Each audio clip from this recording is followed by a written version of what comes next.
இன்னைக்கு வரைக்கும் கம்பீரமா இருக்க ஒரே காரணம் அக்கால தமிழர்களின் கட்டுமான நுட்பம் தான் முழுக்க முழுக்க காரணம்.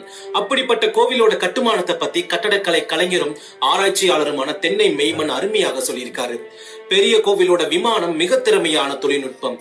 ஏன்னா கோவில் கட்டப்பட்ட இடத்துல சுக்கான் பாறை நிலப்பரப்புல 350 அடி அகலத்துல தொட்டி மாதிரி கட்டி அந்த தொட்டியில மேற்கு தொடர்ச்சி மலைகள்ல ஓடிட்டு இருக்கிற காட்டாறுல இருந்து மணலை எடுத்து வந்து அந்த மணலை 350 அடி அகல தொட்டியில கொட்டி அதுக்கு மேல மரக்கால் வடிவுல அஸ்திவாரம் அமைச்சு கனமான கல்ல பொருத்தி தரைமட்ட அளவுக்கு கொண்டு வந்திருக்காங்க.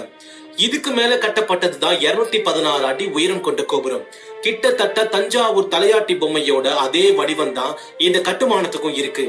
அப்படிப்பட்ட இந்த கட்டுமானத்தோட பேரு தான் டைனமிக் ஆர்கிடெக்சர்.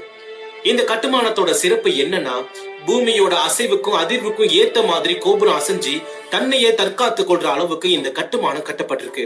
அது மட்டும் இல்லாம பூமியோட அச்சு சாய்வுகளை எல்லாம் கணிச்சு நுட்பமான அஸ்திவாரம் அமைச்சு இருக்கார்படை நுட்பத்துல தொடங்கி கனம் இல்லாத ஒற்றை கல்லால கோபுரத்தை வடிவமைச்சு பூமியோட சுழற்சிக்கு ஏத்த மாதிரி கட்டியிருக்க இந்த கட்டுமானம் 1 இல்ல 2 இல்ல, இது வரைக்கும் 6 நிலநடுக்கத்தை தாங்கி கன கம்பீரமா இப்ப வரைக்கும் இருக்குன்னா அப்போ இந்த கட்டுமானத்தை உலக அதிசய பட்டியல்ல சேர்க்க கூடாது. ஏன்னா உலக அதிசயங்களை மிஞ்சும் உச்சபட்ச அதிசயம் தான் இந்த தஞ்சை பெருவுடையார் கோவில்.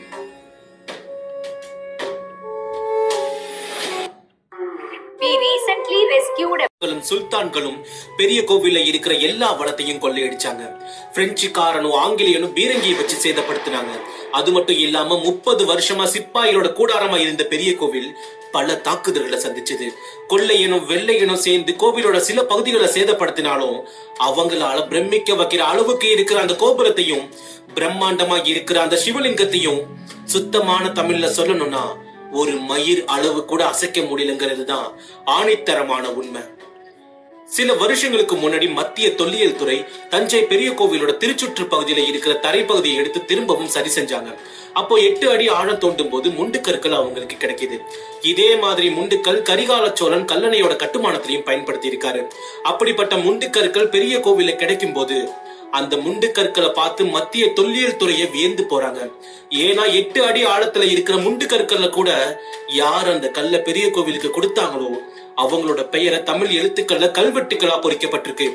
8 அடி ஆழத்துல கூட கல்வெட்டு இருக்குன்னா இவ்வளவு பெருசா இருக்கிற இந்த கோவில எவ்வளவு கல்வெட்டு இருக்கும்னு கொஞ்சம் யோசிச்சு பாருங்க. இதுக்கு காரணம் கூட அந்த ராஜராஜ சோழன் தான். பெரிய கோவிலோட கட்டுமானத்துக்கு யாரெல்லாம் உதவி செஞ்சாங்களோ அவங்களோட ஒவ்வொரு பேருமே கல்வெட்டா பொறிக்கப்பட்டிருக்கு. ஒவ்வொரு தூண்களையும் பெயர் இருக்கு, ஒவ்வொரு சுவர்களையும் பெயர் இருக்கு, ஒவ்வொரு சதுர அடியில கூட பெயர் இருக்கு. ஏன்